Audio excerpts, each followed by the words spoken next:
The moment Stella Lawson stepped off the stagecoach in Red Rock Flats, New Mexico territory, the year 1883 pressing hot and golden all around her, 3 different men warned her about Raymond Hawkins before she had even asked a single soul his name. The town of Red Rock Flats sat in a wide, sun-scorched valley between 2 copper-colored mesas, the kind of place that looked like God had wrung all the color out of the earth and left only dust and determination behind.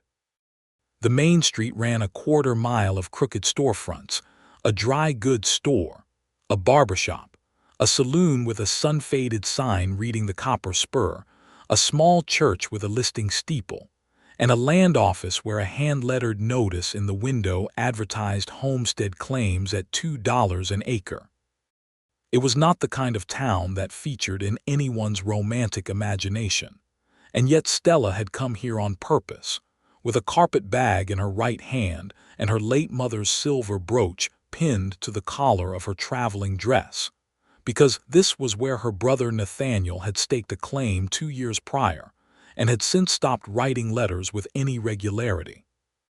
She was 26 years old, brown-haired and possessed of the sort of steady gray eyes that made people feel they had been quietly measured and found acceptable. She had grown up in St. Louis, the daughter of a schoolteacher father and a seamstress mother, and she had learned how to read Latin before she was 10 and how to keep accounts before she was 14. She was not fragile. She was not naive. But even she, stepping down from that rattling coach with the New Mexico heat rolling up from the packed dirt street like a living thing, was not entirely prepared for Red Rock Flats in the summer of 1883. The first man who warned her was the stagecoach driver, a bow-legged fellow named Dex who had chatted pleasantly with her for the entire 6-hour ride from Santa Fe and who now handed down her trunk with a furrowed brow. "You looking for somebody in particular, miss?" he asked. "My brother Nathaniel Lawson. He has a homestead claim about 4 miles east of town." Dex scratched the back of his weathered neck. "Lawson's place butts up against the Hawkins property." "Is that significant?" Stella asked, genuinely not knowing. "Raymond Hawkins," Dex said, as if the name itself was a sufficient explanation. "Just, be careful." The second warning came from the woman who ran the boarding house, a Mrs. Adeline Prout, who was 60 years old and wore her silver hair in a severe bun, and who somehow managed to communicate an entire history of moral concern in the time it took her to show Stella to her room. "I understand your brother is out on the East Flats," Mrs. Prout said, setting a pitcher of water on the washstand. "That's right." "The Hawkins property is adjacent," Mrs. Prout said, straightening the edge of the quilt with unnecessarily careful attention. "Raymond Hawkins, I expect you'll cross paths. He comes into town for supplies." "Is he unfriendly?" Stella asked. Mrs. Prout turned, and the look on her face was something between a warning and a wince. "He is not the sort of man that is suited to polite company. He is rough, Miss Lawson, rough in ways that are difficult to explain to a woman of your kind." "My kind," Stella repeated, keeping her voice perfectly neutral. "An educated woman, a lady. You understand." Stella understood, but she also suspected that Mrs. Prout's definition of a rough man and her own might not entirely coincide. She thanked her landlady and unpacked her carpet bag and sat for a while on the edge of the narrow bed, watching the dust drift through the afternoon light in the one small window, thinking about her brother and what she had come here to find. The third warning came the following morning in the dry goods store, delivered by the proprietor, a bony man named Harold Crane, while Stella was purchasing flour and a length of cheesecloth. "Heading out to the Lawson homestead?" he asked. "I am." "You'll likely pass Hawkins on the road. He was in here yesterday. Big fellow, dark beard, keeps to himself." "Not," Crane said, wrapping her purchases with a kind of deliberate slowness, "the sort of man a woman like yourself ought to have dealings with." Stella set her coin on the counter and looked at Harold Crane with those steady gray eyes of hers. "A woman like myself," she said pleasantly. "That's the second time I've heard that phrase in the last 12 hours. What exactly is it that you all think a woman like myself is made of?" Crane blinked at her. He did not have a ready answer. Stella picked up her package. "Thank you for the flour, Mr. Crane." She hired a horse from the livery stable, a sensible roan mare with a calm eye and good manners, and rode east out of Redrock Flats with the morning sun at her back, and the red mesa walls rising on either side of the valley like the walls of an ancient cathedral.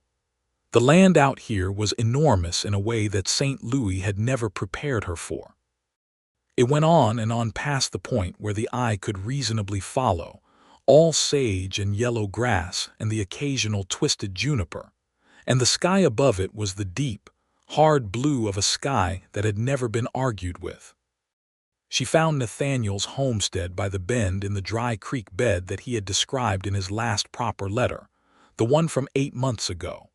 There was a small adobe house, a leaning barn, a kitchen garden that had clearly been neglected, and her brother sitting on the front step looking considerably older and more gaunt than the last time she had seen him, which had been at their mother's funeral 2 years ago. Nathaniel Lawson was 29 and had always been lean, but now he was thin in a way that spoke of something more than just hard work. He stood when he saw her coming, and for a moment he just watched her ride up, and she could see relief move across his face like weather. "Stella," he said, "you actually came." "Of course I came," she said, swinging down from the mare. "What happened to your letters?" "I've been sick," he said. "Nothing to worry about now. Some kind of fever that kept coming back. It's better." She looked at him closely and decided that it was, in fact, somewhat better, though not as better as he wanted her to believe. She led the mare to the water trough and then came back and took stock of what needed doing, because that was the kind of person she was. The kitchen garden needed almost everything. The barn roof had a hole in it. The interior of the house was clean enough but had the spare, joyless quality of a place that had not been properly inhabited in some time. "You need supplies," she said. "You need someone to tend that garden, and you need to eat more than whatever it is you've been eating." "I'm fine," Nathaniel said. "You're not fine," she said, not unkindly. "But you will be." She stayed. That had not entirely been her plan when she got on the stagecoach in St. Louis, but it became her plan within the first afternoon. Nathaniel needed her and the homestead needed her, and she found, somewhat to her own surprise, that she needed this, the space, the sky, the honest simplicity of work that produced visible results. She had been there 3 days when she first saw Raymond Hawkins. She was at the dry creek bed, following it east along the property line to see where the underground water might be running, when she heard a horse and looked up to find a man on a large bay gelding sitting about 30 yards away, watching her with an expression she could not immediately read. He was, as Harold Crane had said, big. Not in a bloated or soft way, but in the way of a man who had spent years doing difficult physical work in difficult physical conditions, so that he had been compressed and hardened rather than merely grown. He wore a canvas work shirt with the sleeves rolled to the elbows, dark trousers tucked into worn boots, and a hat pushed back from a face that was all strong angles, a square jaw, a straight nose, deep-set dark eyes under heavy brows. The beard was exactly as described, dark, short-trimmed, and somehow adding to the overall impression of a man who had been put together with the primary intention of durability rather than grace. He was, Stella thought with a completely level inner acknowledgement, quite handsome, not in any way that she intended to act on immediately, but she was a practical woman, and she believed in noticing what was actually there rather than what was convenient. "You're on Lawson land," she said, since he showed no sign of opening the conversation himself. "Line runs about 10 yards that way," he said. His voice was low and measured, not unfriendly exactly, but self-contained in a way that suggested friendliness was not a thing he considered important. "You're actually on mine." She looked down at her feet. She looked back at him. "My apologies," she said, and took 3 deliberate steps to her left. "Stella Lawson, Nathaniel is my brother." Something moved in those dark eyes. It might have been acknowledgement. "Raymond Hawkins." "I know," she said. He looked at her steadily. "What do you know?" "That you're rough," she said, "and not suited to a woman of my kind. I've been told 3 times." His expression did not change, but she had the distinct impression that something behind it did. Something shifted in the careful stillness of his face, quick and involuntary like a window shutter caught in a sudden breeze. "And yet here you stand," he said. "And yet here I stand," she agreed. "Good morning, Mr. Hawkins." She turned and walked back toward the homestead, and she did not look back, though she was aware of him sitting on that horse watching her for some time before the sound of his hooves moved away toward the east. That evening she told Nathaniel she had met his neighbor, and Nathaniel's reaction was interesting. He did not look alarmed or concerned. He looked, if anything, faintly amused. "Raymond's all right," he said. "Better than all right, actually. He helped me when I was sick, brought supplies, fixed the pump. He's not much for conversation, but he's a good neighbor." Mrs. Prout implied he was some sort of frontier ruffian, Stella said. Nathaniel shrugged one shoulder. "He doesn't go to church, and he doesn't make small talk, and he has opinions that certain people in this town don't appreciate. That's about the extent of his roughness, as far as I can tell." Stella filed this information away with the attentiveness of someone who had grown up around books and therefore understood that the most important information was often found in the gap between what people said and what they meant. The following week brought a kind of settling into rhythm. Stella repaired the kitchen garden with seeds she had purchased in town. She reorganized the household stores and established something approximating a proper cooking schedule. She rode into Redrock Flats twice for supplies, and on the second trip she found herself lingering at the land office, reading the posted notices about the territory and the ongoing arguments about water rights, which were apparently the central tension in this part of New Mexico in the summer of 1883. Water was the thing. It was always the thing in the territory. The spring that fed the Hawkins property also fed the aquifer that Nathaniel's property depended on, and there were men in town, specifically a man named Josiah Prentice, who ran a cattle operation north of the valley and who had recently hired a lawyer from Santa Fe, who were in the process of filing claims that would redirect the water rights away from the small homesteaders and toward the larger ranchers. She learned this from the land agent, a quiet young man named Thomas Webb, who had graduated from a university in Ohio, and who seemed perpetually startled to find himself in New Mexico territory, but who was conscientious about his work.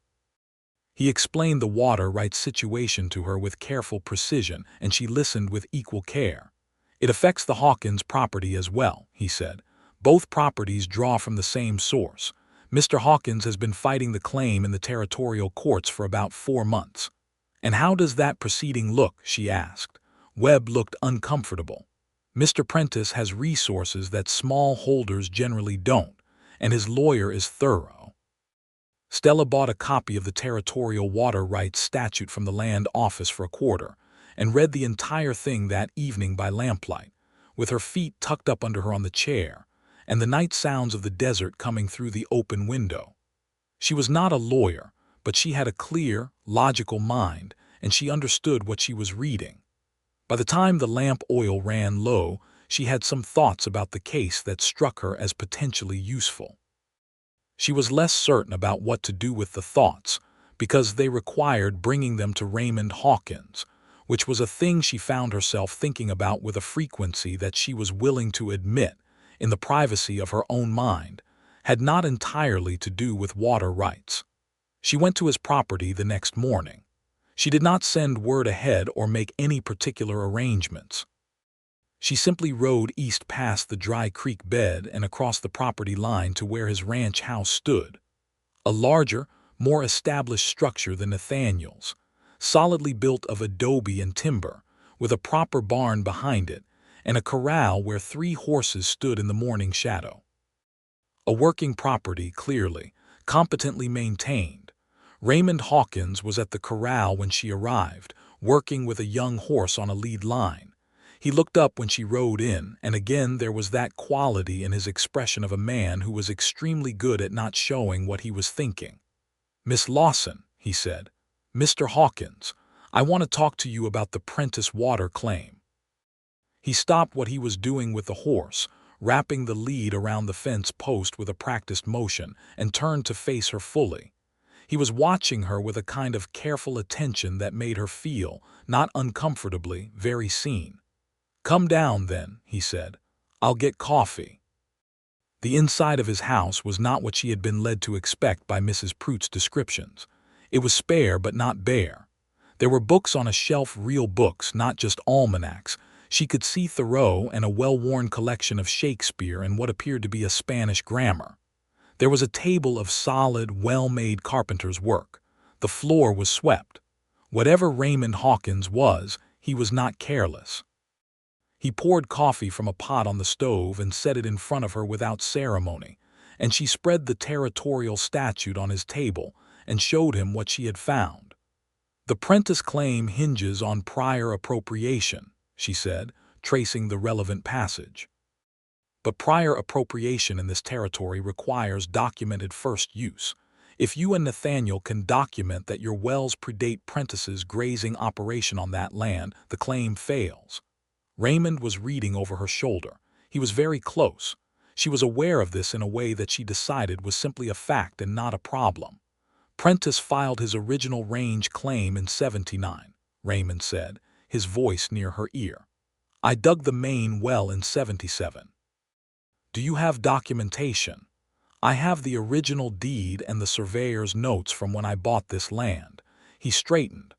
"I've been arguing this to the court, but Prentice's lawyer keeps citing a different provision." "He's citing the commercial use provision," Stella said. "But that provision was superseded in 1881 when the territory amended the statute." She pointed to the amendment text, tucked at the back of the document. "His lawyer is either working from an outdated copy or hoping no one will notice the amendment." There was a silence. Raymond was looking at her with an expression that she could now, after 2 encounters, begin to read. It was surprise, carefully contained, but genuine surprise, the kind that came from a man who had not expected to be surprised. "Where did you learn this?" he asked.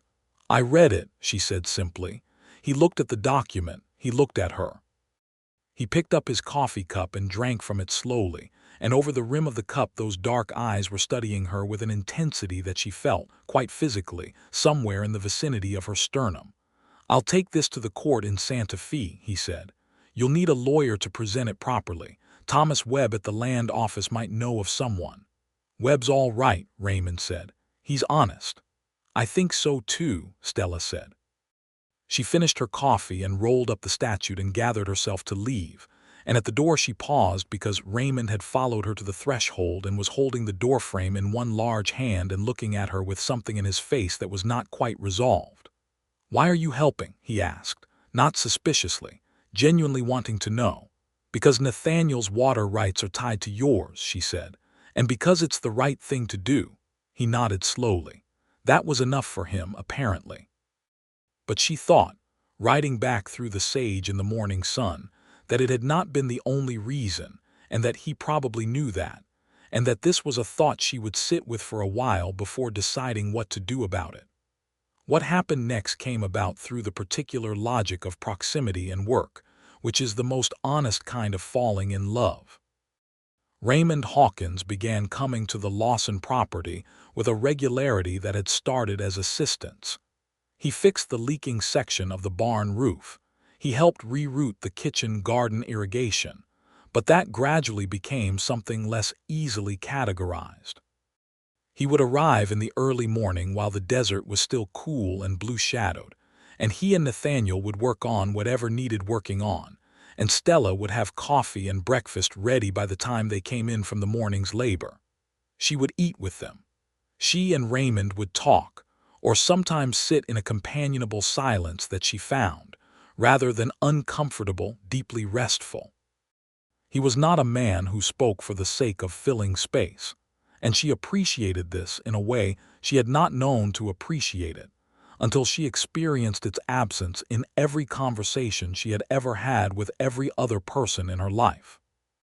He told her in pieces, across several weeks, about himself. He was 29 years old, born in Texas, the son of a rancher who had homesteaded near Fort Worth before the war.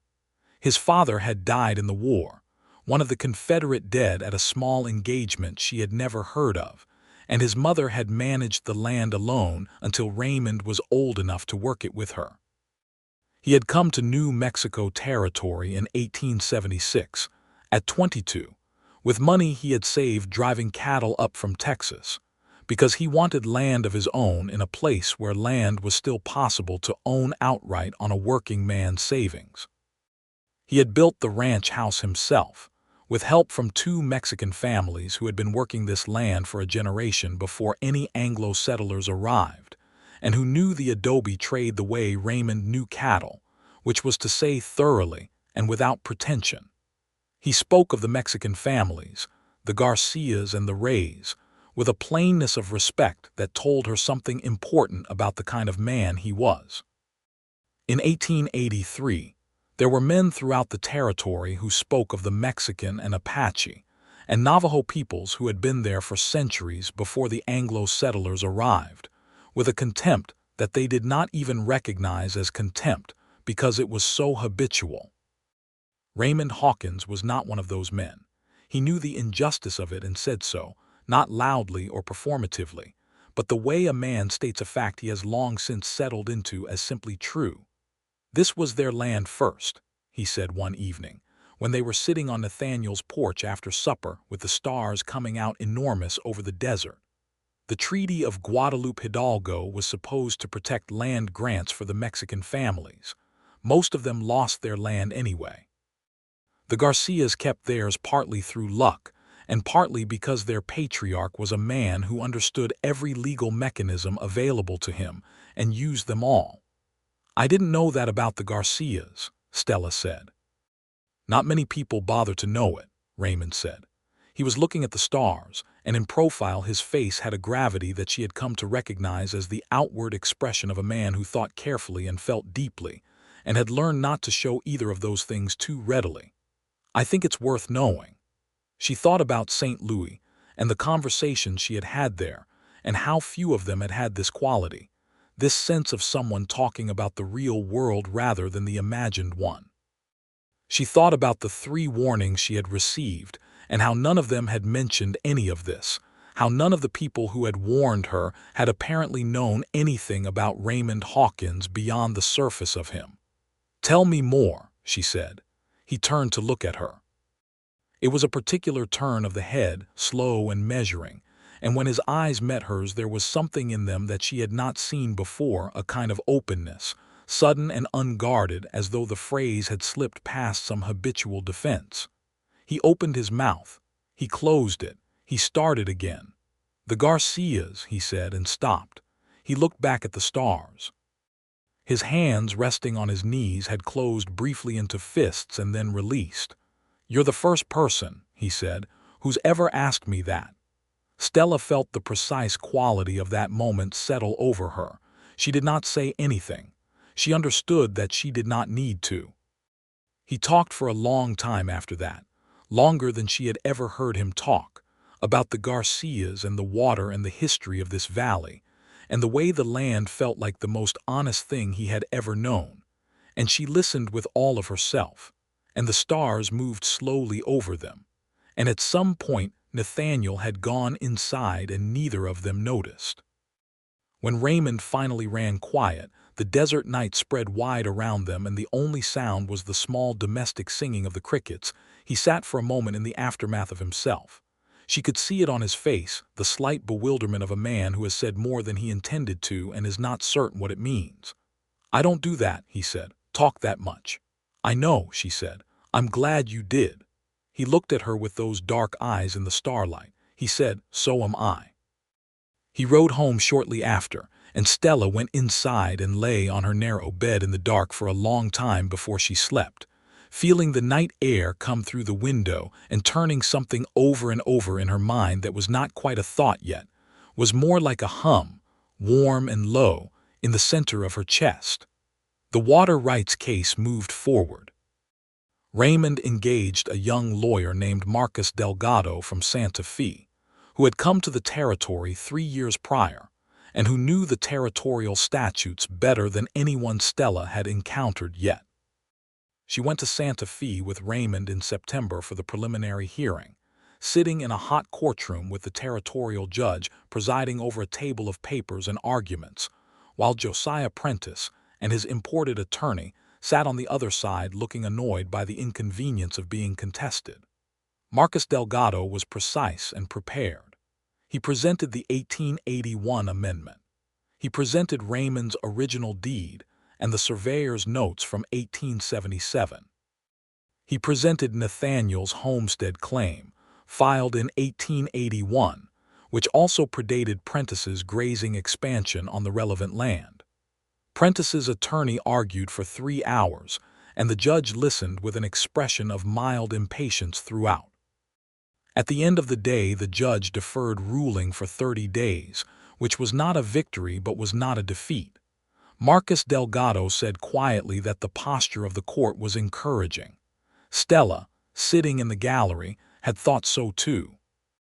On the ride back to Redrock Flats on the stagecoach, which they had taken together since Raymond had sent his horse back with a hired man the day before, they sat across from each other in the rocking cab and talked for a while, and then settled into one of those silences that had become, she realized, not empty but full of the specific ease of two people who had learned not to need performance from each other. At some point in the long afternoon, the motion of the coach shifted her shoulder against his arm. Neither of them moved away. The weight of her against his arm was warm and solid, and the desert rolled past the window in its enormous, indifferent gold, and she felt very clearly that she was exactly where she was supposed to be. "Stella," he said, just that. Her name. In his voice, which was low and careful, it landed differently than it ever had from anyone else. "Yes," she said, not knowing what she was agreeing to but knowing that she was. He was quiet for a moment. When he spoke again, he was looking out the window. "I don't know how to do this," he said, "whatever this is." "Neither do I," she said honestly, not with any particular grace, "but I'm not worried about that." He looked at her then, quick and direct. "Why not?" She met his eyes. "Because I don't think either of us is the kind of person who needs it to be graceful." Something broke open in his face then, not dramatically, not like a theatrical emotion, but like a lock turning that had been locked for a very long time. The expression that came through was almost painfully unguarded, uncertain and hoping, and underneath all of it, so genuine that she felt it like a hand placed flat on her heart. He reached out and took her hand where it lay on the seat between them. His hand was large and work-roughened and warm, and he held hers with a careful steadiness, as though he were holding something he was afraid of dropping, and neither of them said anything else for the rest of the ride back to Redrock Flats, and they did not need to. October came and the desert went gold and amber, and the nights turned cold with a clarity that felt like a reward after the months of heat. Stella had by now made her decision about staying past the immediate emergency of Nathaniel's situation, though she had not entirely articulated this decision to anyone including herself. She had written to her apartment manager in St. Louis, asking him to donate her remaining furniture to the church that ran the local orphanage, and to release the lease. She had written to the school where she had been teaching arithmetic and reading to children from working families, a position she had taken after her mother died, and that she had held for 2 years without particular joy, explaining that she would not be returning. She had not explained why, because she was not yet certain how to explain it, but the letters were sent and the decision was made. Nathaniel recovered his health fully through the late summer and early fall. The kitchen garden produced its harvest. The barn roof was solid. The homestead, which had been barely surviving when Stella arrived, had taken on the quality of a place that intended to continue. Raymond came for supper most evenings by October.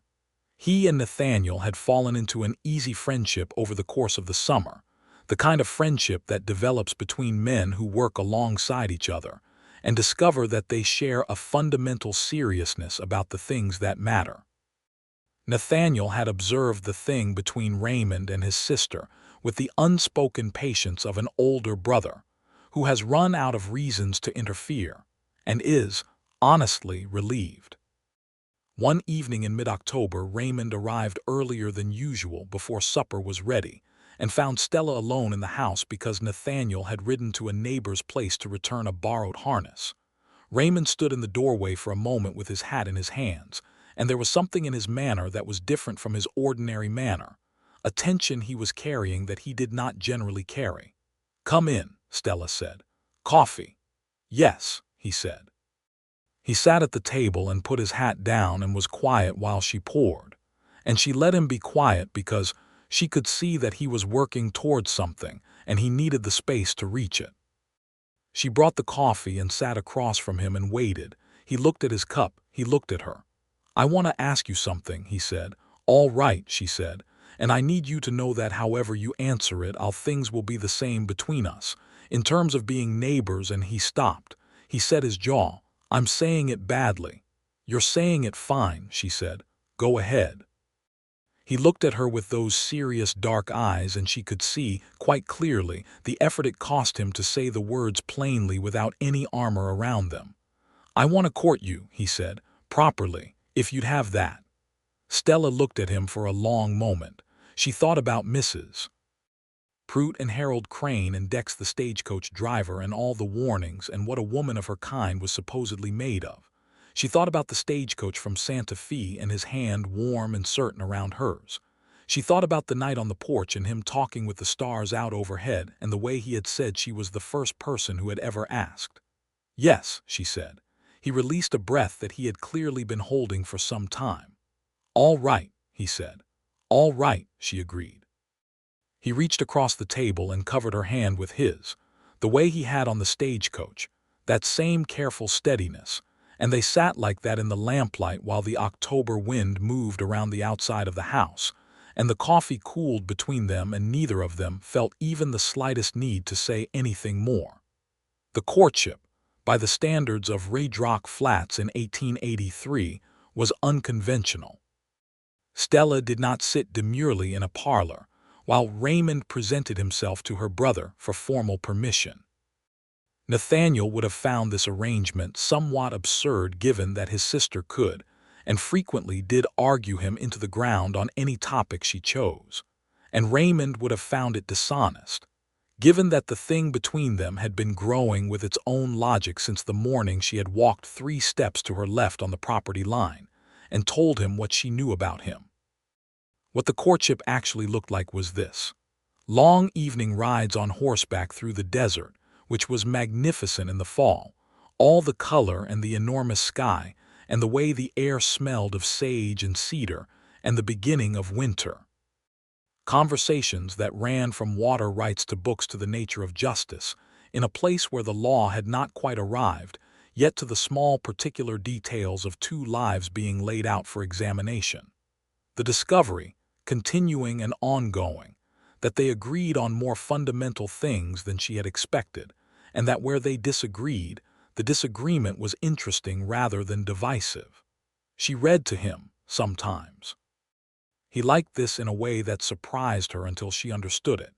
He had learned to read late, as an adult, from a missionary teacher who had come through Texas when Raymond was 16, and he had taught himself further on his own, but reading aloud was not something he had experience of from childhood the way she did. And when she read, he listened with a complete attention that was one of the loveliest things she had ever received from anyone. She read him Thoreau one evening, the passage from Walden about deliberate living, and he was quiet for a long time when she finished. "That's it," he said. "That's the thing I have never been able to say." "What thing?" "Why I came here." "Why this?" He gestured at the walls, the land beyond them, the whole enterprise of his life out here. "Why any of it? I came here to live deliberately." She set the book in her lap and looked at him across the lamplit room and felt something so enormous and quiet inside her that it was almost like silence. In November, the territorial court issued its ruling in the water rights case. Raymond and Nathaniel won.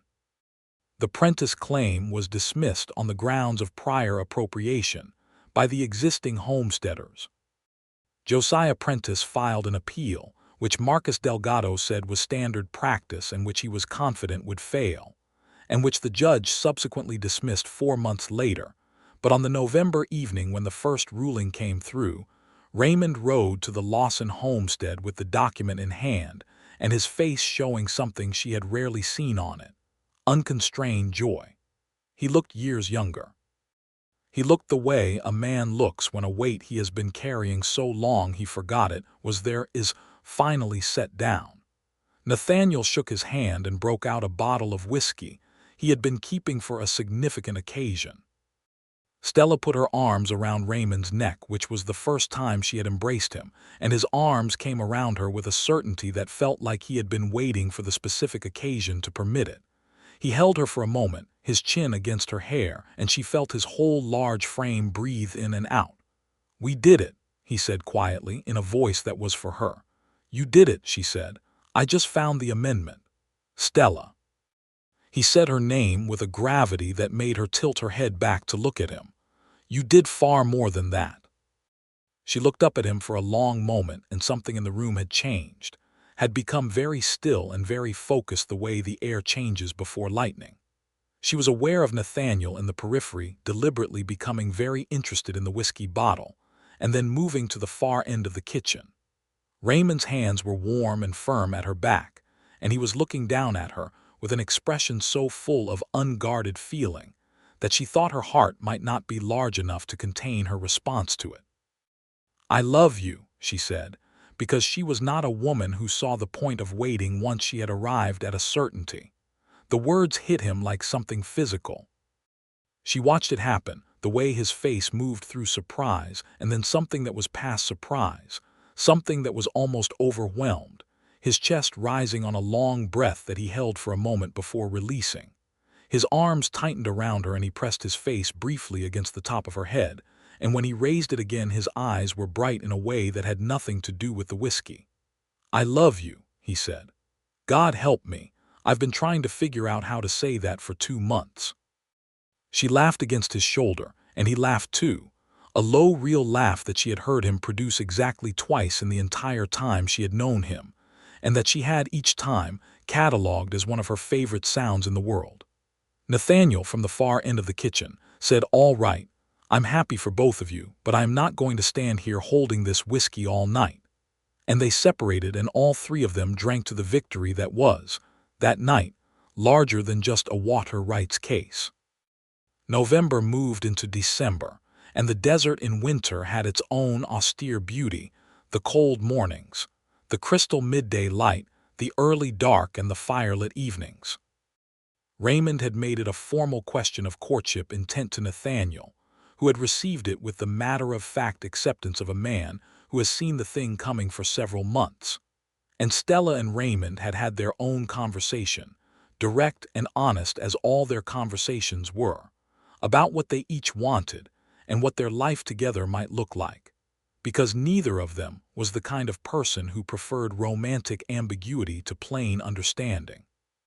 He asked her to marry him on a December morning, in the yard of his property, with the frost still white on the ground and the sky a deep winter blue. They had ridden out early to check on the horses, and the morning was cold and brilliant, and she had her breath clouding in the air in front of her. He had stopped in the yard, and she had stopped beside him, and when she looked at him she could see that he was holding himself very still in the way he did when he was managing a feeling carefully. "I don't have a ring," he said. "Not yet. I wanted to ask Webb if he knew a jeweler in Santa Fe, but I didn't want to wait." She looked at him. He looked at her. The frost sparkled on the ground between them, and in the corral the horses moved and breathed, their breath rising in the cold. "Stella Lawson," he said, with the gravity of a man who has thought very carefully about every word and has chosen them all, "will you marry me and stay here with me in this ridiculous, beautiful piece of the world for whatever time we've got?" She stepped forward and took his face in her cold hands, and he closed his eyes briefly at her touch, and when he opened them she was very close and looking at him steadily. "Yes," she said. "Obviously yes." He kissed her then for the first time, and it was not tentative, not performative, but honest the way all the things he did were honest, warm and sure, and asking nothing except what she wanted to give. And she gave it gladly with her cold hands against his face, and the winter morning spreading out in all directions, and every word of every warning she had ever received dissolving into the beautiful, clear desert air. They were married in January of 1884 in the small, leaning church in Redrock Flats, by the minister, who had been slightly confused by their relationship to regular church attendance, but who was happy enough to perform the ceremony. Stella wore the navy blue wool dress that she had made herself, which she considered more practical than a white dress in a desert environment. Raymond wore his best shirt and a jacket that Mrs. Prout had, in a surprising reversal, pressed and returned to him the day before the wedding with a note that said she had been mistaken in her initial assessment, and she wished them every happiness. The Garcias and the Rays came to the ceremony, as did Thomas Webb from the land office, and Marcus Delgado had ridden up from Santa Fe for it, and a scatter of other people from the town who had watched the course of events over the past months with varying degrees of interest and had mostly arrived at goodwill. Nathaniel stood up with Raymond as his witness, a thing that had come about naturally between the two of them, and that made Stella love her brother more fiercely than she had in years. The minister read the words, and they said the right things back to him, and Raymond put a ring on her finger that he had indeed gotten from a jeweler in Santa Fe. A simple band of silver, set with a small piece of turquoise the color of the New Mexico sky. She stared at it while the minister kept talking, and then she looked up, and Raymond was watching her face with the quiet intentness she had come to know as his version of beaming, and she thought, with a clarity that was almost startling, "This is the truest happiness I have ever known." They celebrated at the Copper Spur Saloon, which was the largest indoor space in Redrock Flats, and which for the occasion was festooned with such cheerful decoration as could be managed in January in a desert town, which was not extensive but was genuine. Old Manuel Garcia played guitar, and his daughter Rosaria sang, and there was good food and the kind of dancing that happens when people are actually happy rather than performing happiness. And Raymond, who Stella had not known to be a dancer, turned out to be a surprisingly capable one, careful and steady, with a rhythm that came from the same place as all his other physical competencies, which was close attention and practice. He held her hand walking back to the boarding house late that night, where they were staying before returning to the ranch the following morning, and the cold, clear sky was spread above them like a promise. "Well," she said. "Well," he said, "we're married." "We are." She leaned against his shoulder. "Are you happy?" He was quiet for a moment, but it was not the quietness of uncertainty. It was the quietness of a man feeling something so large that it requires a moment to hold properly. "I have been a great many things in my life," he said. "This is the first time I've been this." She pressed her face against the rough fabric of his jacket for a moment, just briefly. "Me too," she said. Life on the Hawkins property settled into itself with a naturalness that still surprised Stella sometimes when she thought about it, though she had perhaps learned by now that naturalness was not the same as simplicity.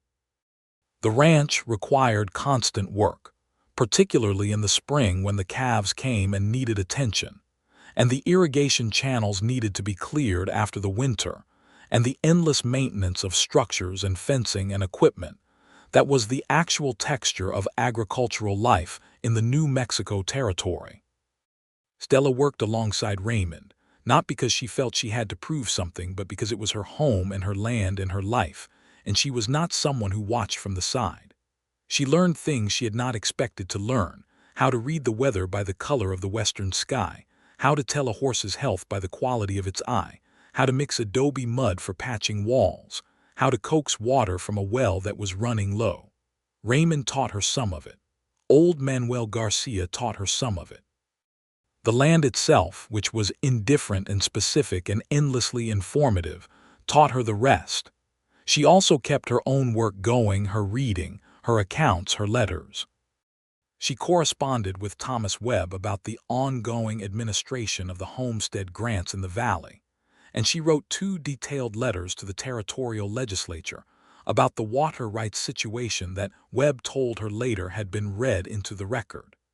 She had no illusions about the pace of change in territorial law, but she believed in the letters anyway. Raymond read everything she wrote before she sent it, not to approve it but because he liked to, and because they had developed a habit of intellectual partnership that worked in both directions. She brought the legal and textual precision. He brought the ground-level knowledge of how things actually functioned, and together they were more formidable than either was separately. In the spring of 1884, Nathaniel fell in love with Rosaria Garcia, which might have been surprising to some people, but was not, in the least, surprising to Stella and Raymond, who had watched it developing since the wedding with the comfortable satisfaction of people who recognized the signs.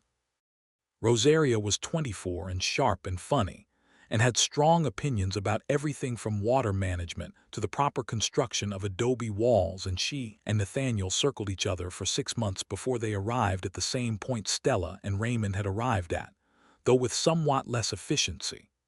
"Your brother," Raymond said one evening in late summer, watching through the window as Nathaniel stood in the yard in conversation with Rosaria, "has finally stopped arguing with himself about it. He's always been slower than me at the important decisions," Stella said serenely, from where she was sitting at the table with the household accounts. Raymond made a sound that was specifically his version of a laugh, low and brief and genuine.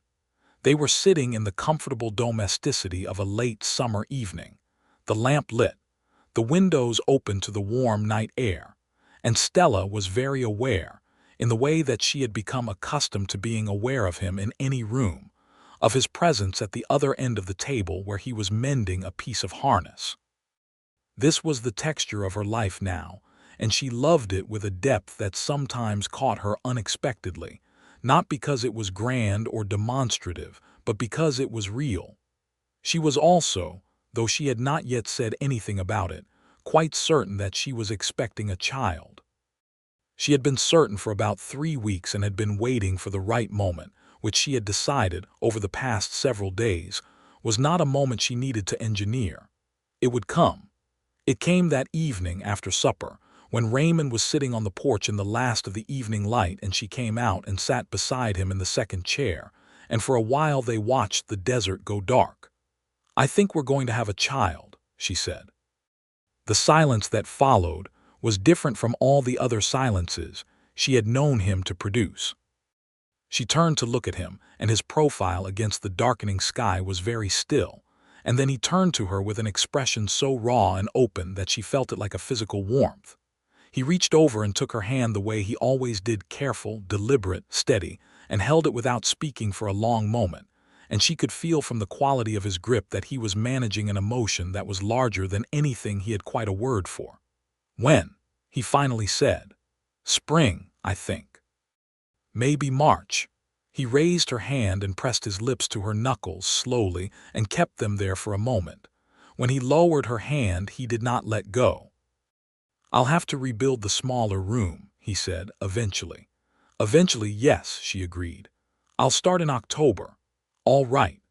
They sat like that while the night came fully in and the stars appeared one by one overhead, and the desert sang its small, endless evening songs around them, and Stella felt the particular completeness of a life that had arrived, somehow, exactly where it was supposed to be.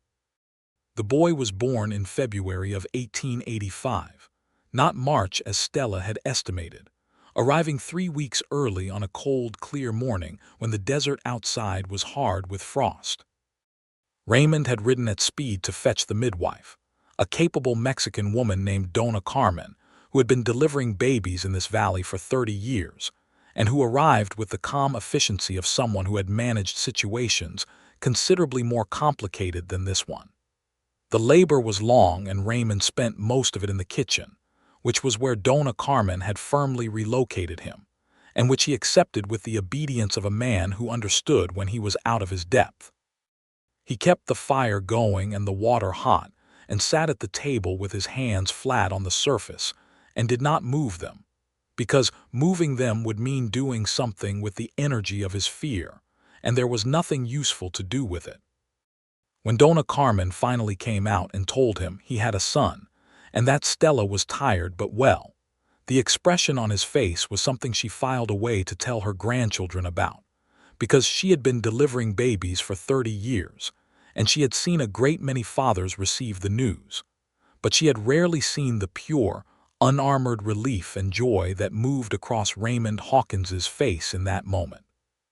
He went in and sat beside the bed where Stella was propped against the pillows holding the baby, who was small and red and emphatically alive, making the sounds that very new people make when they find themselves suddenly in a much larger and colder place than they have previously occupied.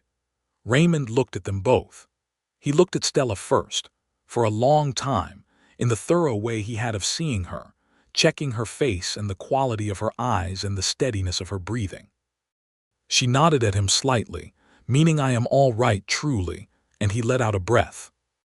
Then he looked at the baby, and the expression that came over his face was one she had never seen before and would spend years treasuring, because it was entirely new something in him coming to the surface that had not previously had occasion to exist, a tenderness so enormous and uncertain that it made him look, just for a moment, very young. "Hello," he said very softly to the baby. The baby made a small sound of either acknowledgement or complaint. It was hard to say. "Do you want to hold him?" Stella asked.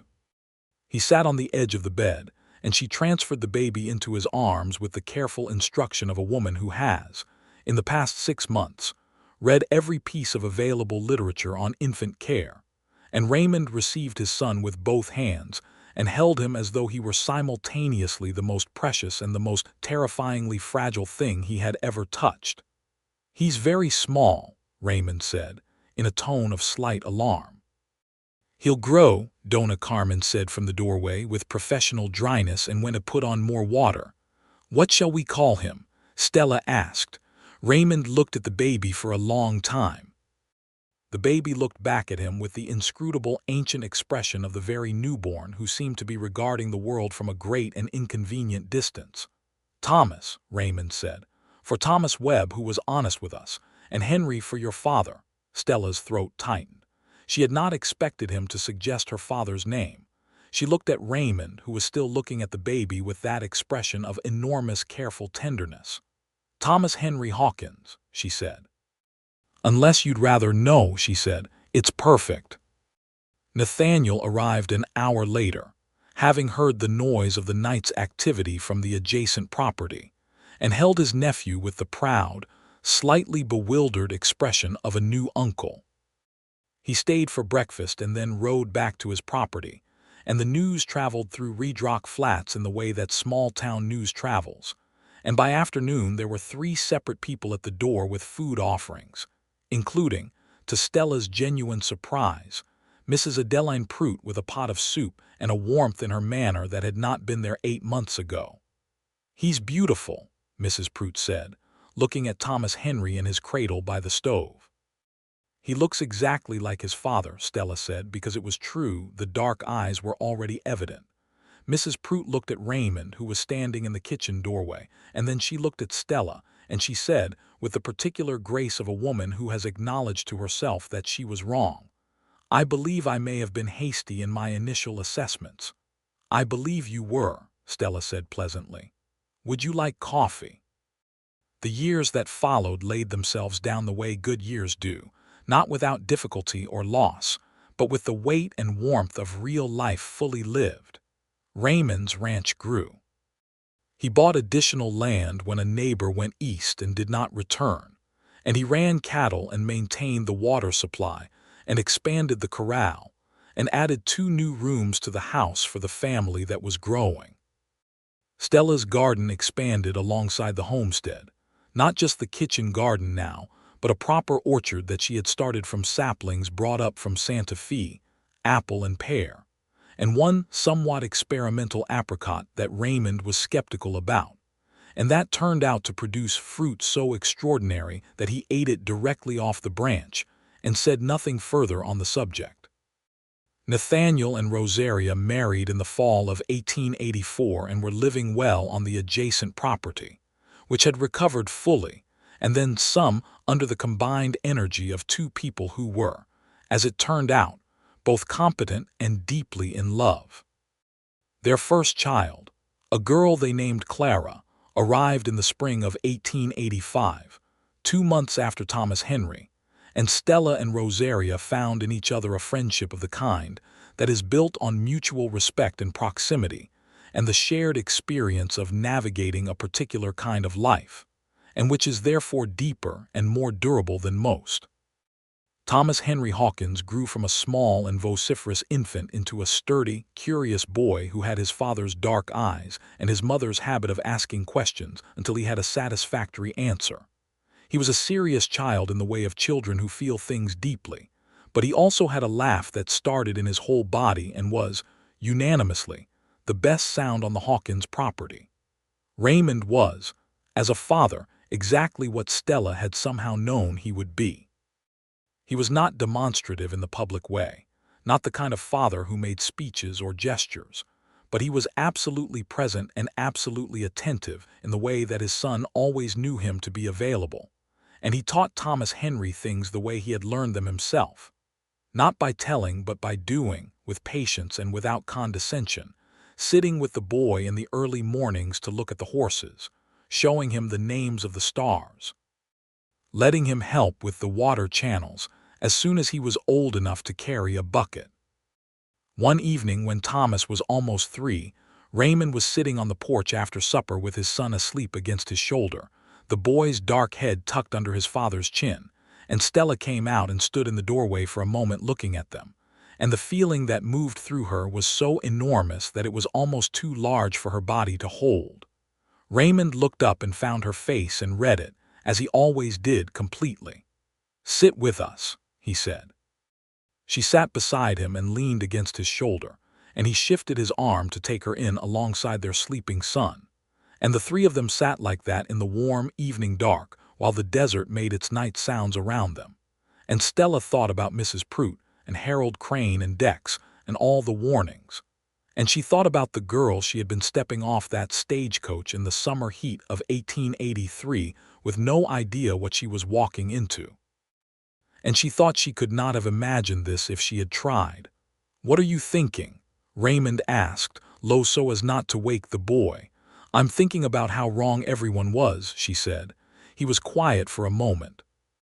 Then, with the dry precision of a man who has never quite lost his sense of the absurd, "about most things, generally." She laughed, quietly, against his shoulder, and he pressed a kiss to the top of her head, and Thomas Henry slept on, entirely untroubled, and the night was full and complete around them in the way of nights that don't know they are perfect and are better for it. The second child arrived in the spring of 1887, another boy, whom they named Joseph after Raymond's paternal grandfather, whose photograph hung on the wall of the ranch house and who had, by the evidence of the photograph, given Raymond his eyes and jaw.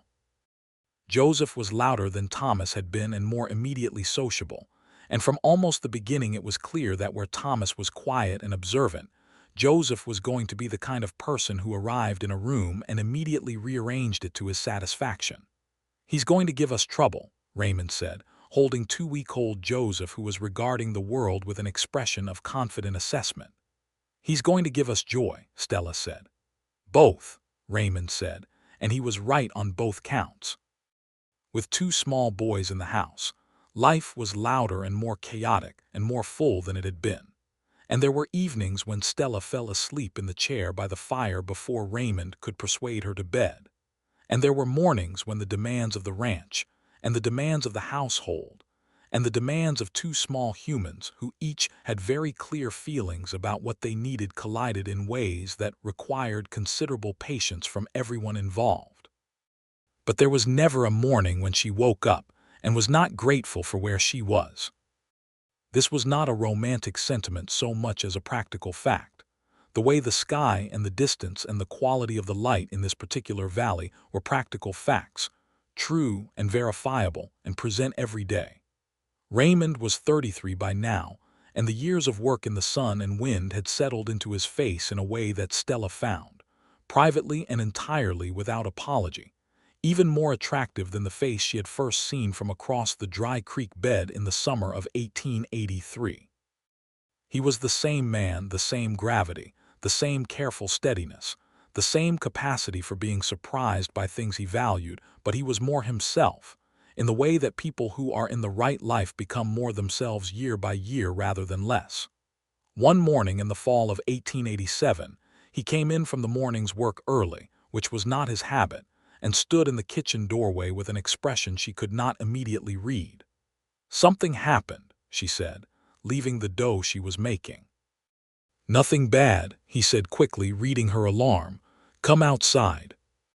She followed him into the yard, drying her hands on her apron, and he pointed to the east where the mesa walls ran copper and orange in the fall morning light. She looked for a moment and did not see what he was pointing at, and then she did. There was a small herd of pronghorn antelope moving along the base of the mesa, about a dozen animals, their white flanks bright in the sun, moving in their particular fluid way that made them look like something between running and flying. It was a sight she had seen before, but not often, and not this close. They stood side by side and watched until the herd disappeared around the curve of the mesa wall. Thomas Henry, who had come outside when his parents did, stood between them with his small hand curled in Raymond's large one, watching the last of the pronghorns go. "Where are they going?" Thomas asked. "East," Raymond said, "following the grass. Will they come back? Maybe in the spring." Thomas considered this with appropriate seriousness. "I'll watch for them," he said. "Good man," Raymond said. Stella looked at her husband and her son, and the copper light of the mesa was behind them, and she thought, "This is the world. This specific, particular, irreplaceable world." She had been told she was not the right kind of woman for it. She had never believed it, but she had not known, standing on the platform in St. Louis with her carpet bag in her hand, how exactly right for it she was. She slipped her arm through Raymond's and leaned against his shoulder, and he looked down at her with that quiet, particular smile that he produced rarely and that she had never shared with anyone because it was for her. "Thank you," she said. He looked faintly puzzled. "For what?" "For asking me to stay," she said. He was quiet for a moment, the way he got when something had moved him to the foundation. "You asked yourself," he said. "You made me want to," she said.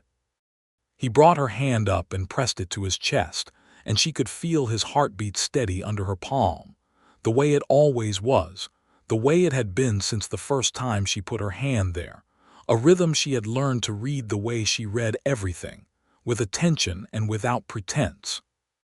Thomas Henry had wandered back toward the barn, having spotted a cat that needed chasing, and they were briefly alone in the morning yard with the fall light and the receding memory of the pronghorn and the full, complete life spread out around them in every direction. "I love you," he said, just that. Plainly, the way he said everything that mattered. "I love you," she said back the same way. The fall and winter of 1887 and into 1888 moved with the comfortable assurance of a life that has found its shape. The appeal from Josiah Prentice on the water rights had failed the previous spring, as Marcus Delgado had predicted, and Prentice had not renewed his challenge, having apparently calculated that the cost of further legal action exceeded the potential benefit. The water supply was secure. The ranch was profitable in the modest, real way of a well-run small operation. It was never going to make them wealthy, but it was going to make them, and had been making them, genuinely and sustainably solvent, which Raymond considered more valuable than wealth, and Stella agreed with him. Thomas Webb from the land office had married a woman named Helena who had come to the territory as a schoolteacher, which had made Stella very happy because she liked Webb, and because Helena was exactly the kind of person the territory needed more of, clear-eyed and well-educated and entirely unafraid of the distances and difficulties. "You have to meet her," Webb had told Stella with undisguised pride when Helena first arrived, and Stella had met her, and they had been friends almost immediately, which was the best possible validation of Webb's judgment. In the late spring of 1888, Stella planted the last tree in the orchard, a second apple variety that she had sourced from a nursery in Colorado, through a lengthy correspondence that Raymond had watched with a kind of delighted bewilderment. because the logistics of obtaining a specific apple variety from Colorado Territory through the territorial mail was an enterprise that most people would not have pursued. But Stella was not most people. She was planting it on a warm May morning, digging the hole with a methodical purpose while Raymond stood nearby with his coffee and supervised with the specific energy of a man who knows better than to offer unrequested assistance to his wife, but is not quite able to stop himself from standing ready. "You're watching me dig," she said, without looking up. "I'm drinking my coffee," he said. "You're watching me dig while drinking your coffee. They're not mutually exclusive activities." She paused and looked up at him from the hole, which was about the right depth. He looked back at her with an expression of complete innocence. She laughed. She could not help it. "Get the tree," she said. He fetched the small tree from where it was waiting in its burlap wrapping, and they planted it together, Raymond holding the root ball in place while Stella filled the dirt back in and tamped it around the roots, and the 5-year-old Thomas watched with proprietary interest from the fence rail where he had positioned himself. "Will it grow apples?" Thomas asked. "In a few years," Stella said. "I'll wait," Thomas said with the infinite patience of childhood. "That is exactly the right approach," Raymond said. That evening, Raymond put both boys to bed. Joseph, at 2.5, was still in the process of negotiating the concept of sleeping at appropriate times. But Raymond had a patience with this that Stella privately found extraordinary, and that she attributed to the same quality that made him so good with horses, which was a total willingness to let someone else's rhythm take whatever time it needed. She was sitting at the table with a letter she was writing to Helena Webb when he came back out, and he poured himself a small glass of the good whiskey they kept for evenings that earned it, and he came and stood behind her and put his hand on her shoulder in the familiar, easy way, and she leaned her cheek against his hand for a moment. "They're asleep," he said. "Both of them. Both of them. What did you do?" "Read them the horse chapter from the almanac," he said. "That worked." Joseph fell asleep before the second paragraph. Thomas made it through the whole thing and then fell asleep between one word and the next. She turned in her chair and looked up at him, and he was looking down at her with that expression that she had first recognized on the stagecoach from Santa Fe, and that had not once in 4 years of marriage stopped being the most beautiful thing she had ever seen directed at herself. She stood up and he folded her in against him the way he did, both arms, and she put her face against the familiar solidity of his chest and breathed in the smell of him, which was horses and sage and the particular human smell of the man she loved most in the world. "Are you happy?" she asked into his shirt, though she knew the answer. His arms tightened briefly. "There is not a word big enough," he said, in the quiet, careful voice he used when the truest things were being said. She pressed her hands flat on his chest, the way she had on that first December night, and felt his heartbeat under her palms. "Then I am too," she said. The summer of 1888 brought a new thing to Red Rock Flats, a proper school. It had been organized primarily through the efforts of Helena Webb, who had argued to the Territorial Board of Education for 2 years that a town of this size required dedicated educational infrastructure, and who had finally, with the assistance of Stella's very pointed letters on the subject and Raymond's formal testimony about the number of children of school age in the valley, prevailed upon the board to fund a building and a teaching position. Stella was offered the teaching position.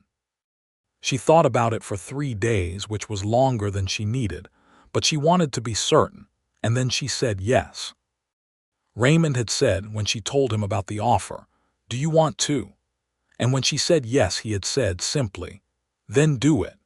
And that had been the entirety of the conversation required, because they had built between them the kind of marriage where one person's opportunity was not the other person's inconvenience, but simply part of the shape of their shared life. She began teaching in September, 20 children ranging in age from 5 to 14, in a one-room schoolhouse that smelled of new lumber and chalk dust. She taught reading and arithmetic and history and geography, and she taught it with the same directness and genuine interest that she brought to everything, And the children of Redrock Flats responded the way people generally responded to Stella Lawson, with attention, and then with trust, and then, eventually, with real learning. Thomas Henry started school that fall, which delighted her and him both, though she was careful in the schoolroom to treat him as she treated every other student, which Thomas understood and accepted with the even-temperedness he had inherited from his father. He was, as she had always known he would be, a natural student hungry for information and precise about it, the kind of boy who checked her arithmetic for errors and found them twice. Raymond came to the school's opening day with Joseph on his hip and Thomas by his hand, and he stood in the back of the room while Stella addressed the gathered parents and children, and she could see him from where she stood, that large, still, watchful figure she knew better than she knew any landscape, and the look on his face was something she would carry with her for the rest of her life. It was pride, but it was bigger than pride.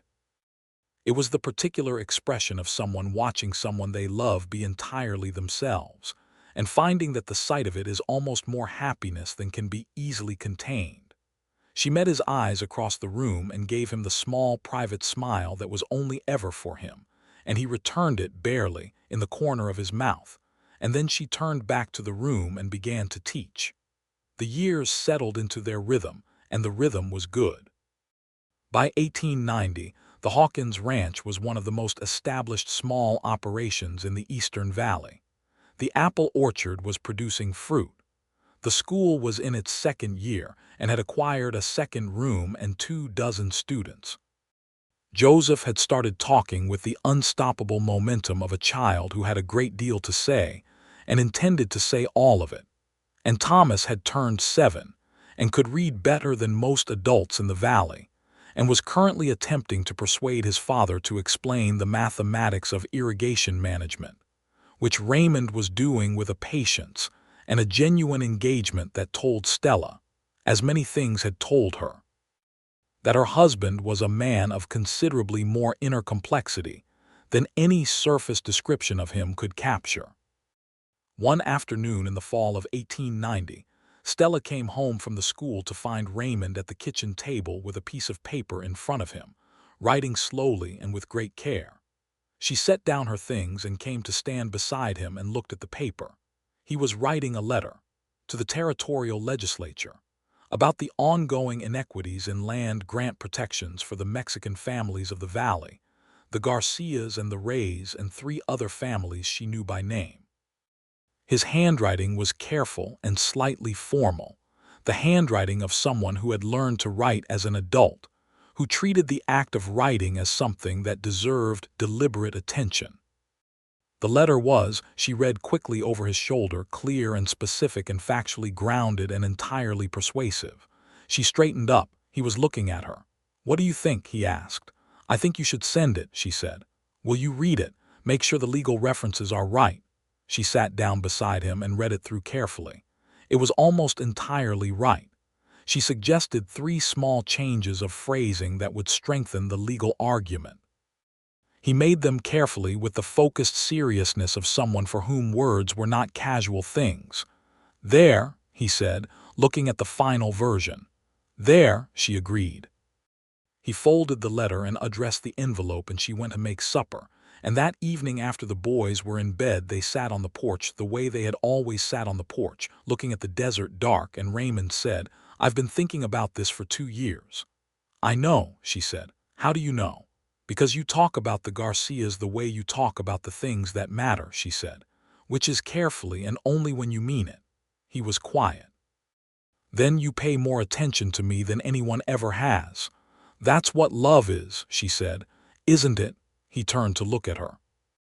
The lamp from the window was behind him, and she could see his face in the soft light and the desert darkness, and all the years of knowing him had not made the sight of him any less.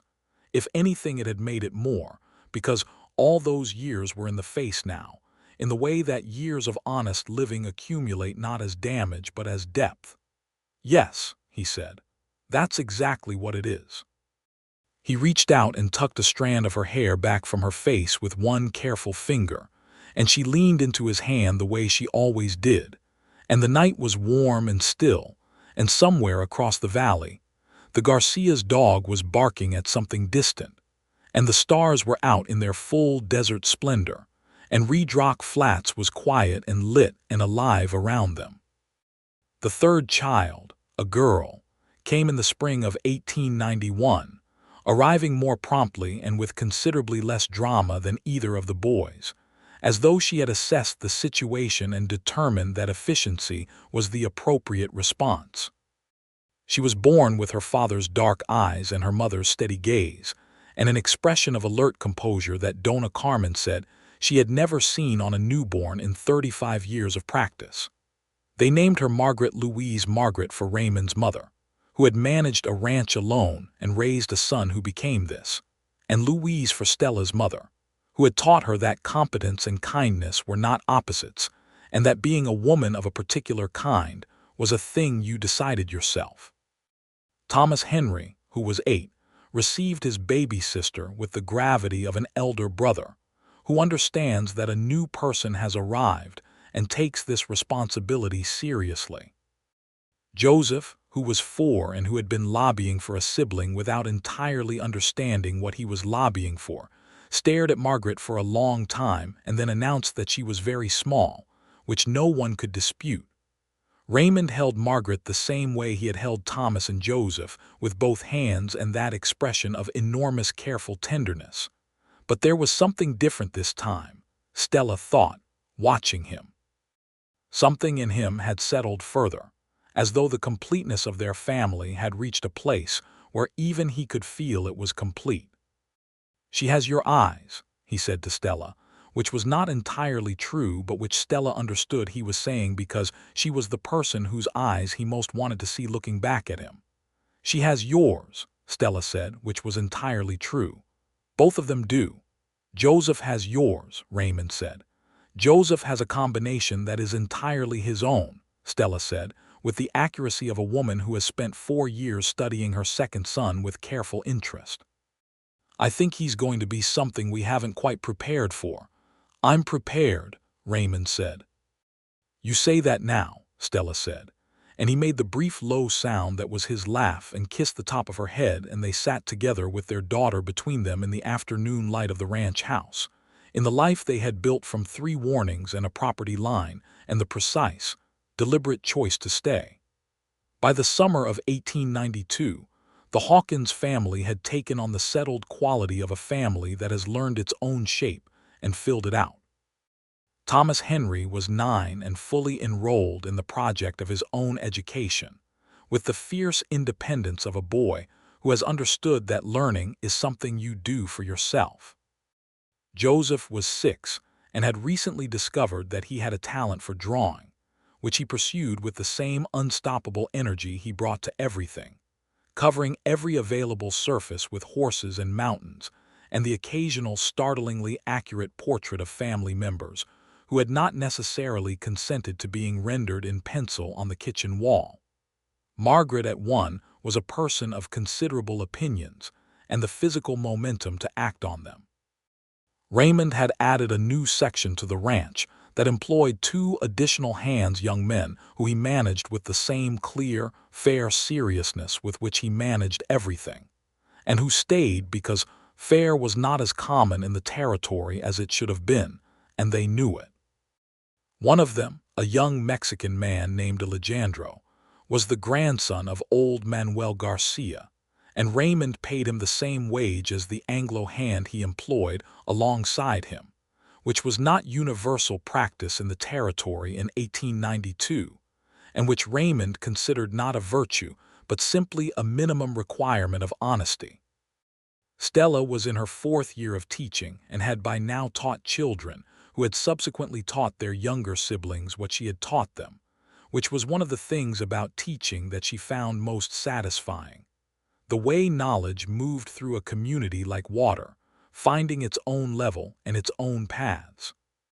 One morning in July of 1892, a morning as golden and hot as the morning 9 years ago when she had stepped off the stagecoach in Redrock Flats, Stella was at the well with Margaret on her hip when Raymond came across the yard from the barn and stopped in front of her with a look on his face she did not immediately recognize.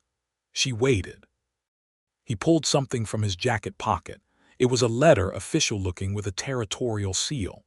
"The legislature responded," he said. She looked at him. "The letter about the land grants. The letter about the land grants." She reached out with her free hand and took the letter. She read it standing there in the July morning, Margaret solid and warm on her hip, the sun on the page making it bright. The legislature had formed a subcommittee. It was not a resolution. It was not a law. It was a subcommittee, which meant that real change was at least 2 more years away, possibly 5. But it was a subcommittee formed in direct response to the concerns raised in the letter, and it included 2 members who were known advocates for the Mexican and Hispanic communities of the territory. She folded the letter. She looked at Raymond. "It's a start," she said. "It's a start," he agreed. "We should tell the Garcias. I'm going this afternoon." She handed the letter back to him. He put it in his pocket. Margaret had grabbed a handful of his shirt and was conducting a thorough investigation of the button, and he looked down at her with an expression so fond it was almost funny. "Things are changing," Stella said. "Slowly, slowly," he agreed. "But they are." He looked at her over Margaret's dark head. "Because people like you write letters," he said. "Because people like you write them first," she said. They stood in the July morning heat, the 2 of them, with their daughter between them and the ranch behind them and the great golden valley spreading out in every direction. And she thought about everything that had happened in the 9 years since the stagecoach, and the thought was not nostalgic but present. All of it was present. All of it was here, in the yard, in his face, in the warm weight of her daughter in her arms. She stepped forward and kissed him, brief and deliberate in the morning sun. He looked surprised, the way he still sometimes looked surprised by her demonstrations of affection even after 9 years, which she had decided she would never stop finding endearing. "What was that for?" he asked. "For being the right kind of rough," she said. He looked at her for a moment, and she could see him working out the reference, and when he got there, all the way back to Mrs. Prout and Harold Crane and Dex, all the way back to that first morning on the property line, something warm and particular moved through his face. "You remembered that," he said. "I remember everything," she said. He took her free hand and held it, looking at her in that thorough way of his, and Margaret made a sound of cheerful commentary on the situation. "Everything," she said again, and smiled at him. He brought her hand to his lips, the way he had been doing since the night the water rights case was won, the way she hoped he would do until they were very old and the ranch was different and the territory was a state and the world was whatever it was going to be. The afternoon was coming in golden over the mesa walls. Somewhere in the house, Thomas Henry was reading and Joseph was drawing, and the ranch hands were in the barn, and Nathaniel's family was 4 miles west, and the school was waiting for September, and the apple orchard was laden with its summer fruit, and the whole enormous, indifferent, magnificent land of New Mexico spread out in every direction from the place where the 2 of them stood, holding hands in the yard of the life they had built, which was not the life anyone would have predicted for a woman of her kind and a man too rough for her, and was therefore exactly the life it was supposed to be. She leaned into his shoulder. He put his arm around her and Margaret both, the 3 of them together in the sun. "Tell me something," she said. She felt his chest move on a breath that was almost a laugh. "Everything," he said. "I'll tell you everything." And he did, for the rest of their long and extraordinary lives together, in the measured, honest voice of a man who had learned that love was the one thing worth every word. The water rights and the injustices, and the horses and the boys and the daughter and the school and the orchard and the letters and the subcommittee, and the way the pronghorn moved along the mesa in the fall, and all the evenings on the porch with the stars coming out overhead, and all the mornings with the coffee and the lamplight and the beautiful, impossible, ordinary fact of her beside him. She listened to all of it, as she had always listened, with her whole self, with her steady gray eyes and her clear logical mind and her enormous heart, and she was glad, down to her bones and beyond, that she had stepped off that stagecoach in the summer of 1883 and walked 3 steps to her left, and said the name she had been told 3 times without knowing it, and that she had looked at him with everything she was and found him looking back.